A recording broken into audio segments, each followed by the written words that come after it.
અમદાવાદમાં સુભાષ બ્રિજ નીચેનો રસ્તો જે ખુલ્લો મુકાયો છે, રિવરફ્રન્ટ તરફનો રસ્તો ખુલ્લો મૂકવામાં આવ્યો છે।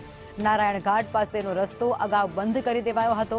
સુભાષ બ્રિજના ઇન્સ્પેક્શન બાદ આ રોડ ખુલ્લો મૂકવામાં આવ્યો છે।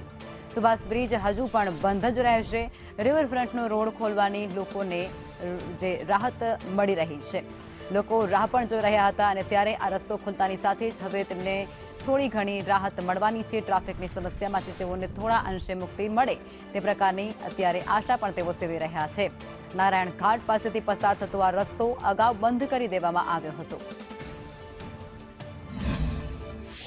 અમદાવાદમાં સુભાષ બ્રિજ જર્જરિત થયા પછી સુભાષ બ્રિજને બંધ કરવામાં આવ્યો હતો। એની સાથે રિવરફ્રન્ટનો જે નીચેનો વિસ્તાર છે કે જે સુભાષ બ્રિજની નીચેથી પસાર થાય છે, નારાયણ ઘાટ પાસેથી પસાર થતો આ રસ્તો પણ સંપૂર્ણ વાહન વ્યવહાર માટે બંધ કરવામાં આવ્યો હતો।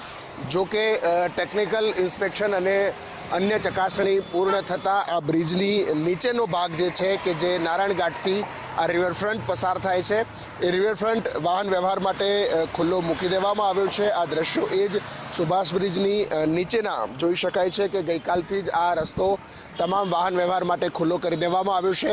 આ રસ્તો બંધ થવાથી અનેક વાહન ચાલકોને મુશ્કેલીનો સામનો કરવો પડતો હતો, કારણ કે લગભગ રોજના 1 લાખથી આસપાસના વાહનોની અવરજવર આ રિવરફ્રન્ટ વિસ્તાર અંદરથી પસાર થતી હોય છે।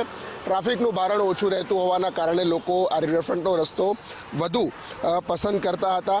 કેમેરામેન જયવીરસિંહ સાથે હિરેન રાવલ, સંદેશ ન્યૂઝ, અમદાવાદ।